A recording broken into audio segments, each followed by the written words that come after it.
The human world, it's a mess. Life under the sea is better than anything they got up there.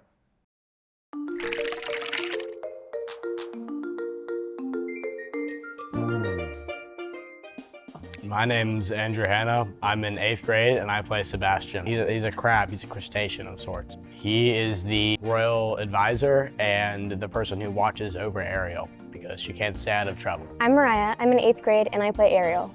So Ariel is like this teenage mermaid and she wants nothing more than to go to the surface. I'm Hope and I play Ursula and I'm in 7th grade.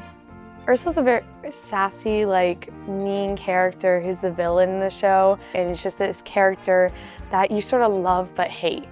So Ariel wants to go to the surface, and her father tells her not to because he knows that it's not what would be best for her.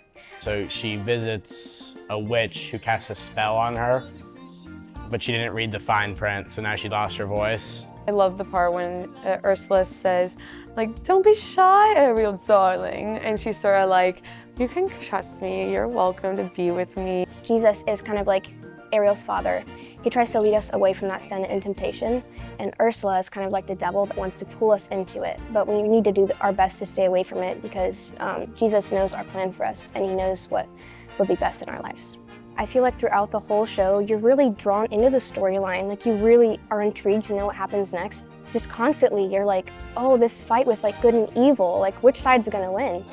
This show is a very creative show, I would say, because it has just so many different elements that makes it just this amazing explosion of fun and creativeness. It's very vibrant, it's very fun.